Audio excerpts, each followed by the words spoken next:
Hello viewers and welcome to another Dirt 3 video. I hope you've all been enjoying it over the past week. I've been playing it a fair bit myself and I've had a lot of questions about the Gymkhana. It's been pretty divisive. A lot of people have watched my videos and say it's not that hard, and some people watch the videos and think it's very hard indeed. So it's caused a real sort of division between people. I think what's important about Gymkhana is it does take a certain feel. You know, some people will play it and take to it straight away, and some people will need a little bit of practice. But first, let's just look at a quick speed run here.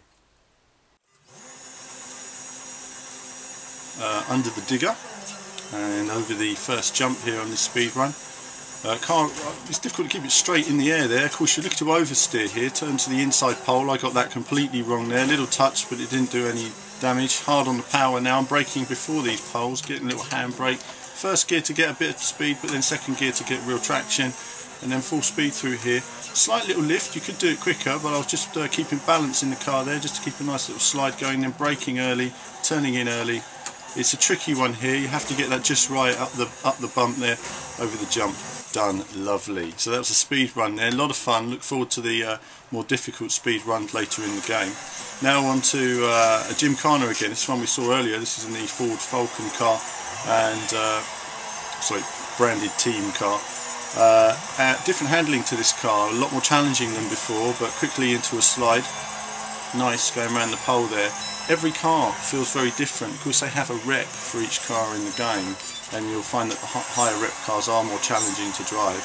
But this time I've really got, you can see how I've improved since the early videos. I mean, I was struggling like anyone else, you know, trying to get it to go around a pole and everything else, but getting better and better at it. That doesn't mean I'm consistent with it yet, because it does take a lot of practice, but certainly, you know, all the time now I'm starting to get a better and better feel. Just here missing the spin.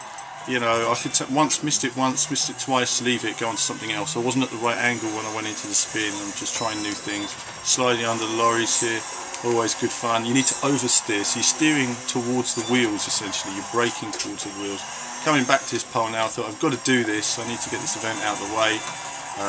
And again, I've got myself a better run up, a better slide. Now this car wanted to slide a wide angle. Again here now, doing a spin. Apparently the crowd begin to think it's stale in a minute, and I think, stale? Blimey, they're always enjoyable to see. And again here, another spin around this pole. Again the crowd consider it stale, you can see there, which is a bit of a shame. I would never consider it stale, but I've been around that pole already. So that's that event done.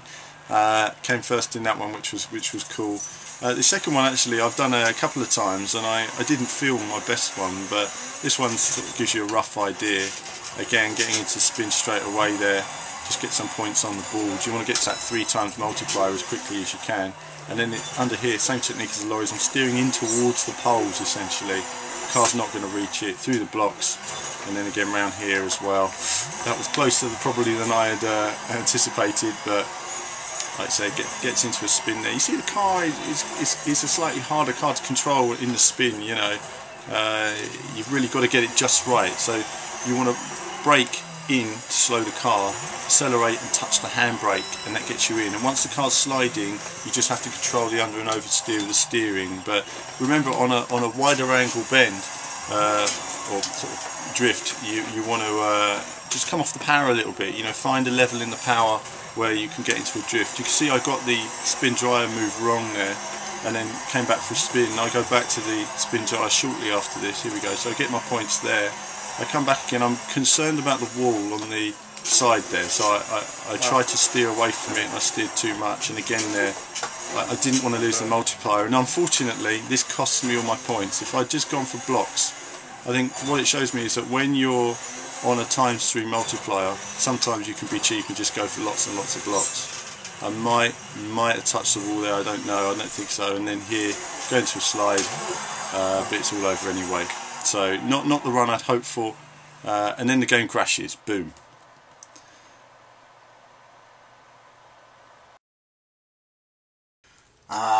The dreaded crash screen here on the PC.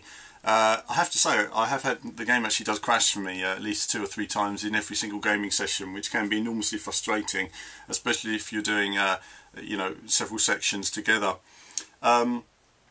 That's one thing about this game that I feel is lacking for me the more I go into it. I mean, people have been talking about this is a rally, and I really don't see it as rally, to be honest. I mean, Colin McRae won. If you take the first game, the stages were quite, 3.5 to 4.5 minutes. That's long enough in a game, no doubt about it.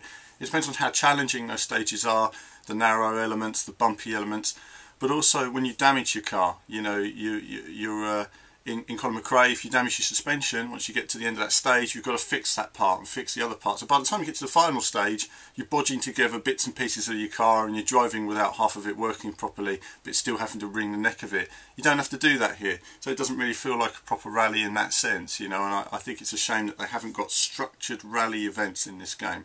So it contains rally stages, it doesn't contain rally events, and that's something which I hope that they can work on more in the future. I mean, we're actually at a stage where Dirt, the X Games Dirt, is actually a separate game to what Colin McRae Rally was. I mean, you could have Ken Block's Dirt and Colin McRae Rally side by side, but that's just one of those things. So I'll continue playing through it. Of course, lots more videos to come. Don't forget to send me your videos for viewers and stuff like that, and I'll see you all soon.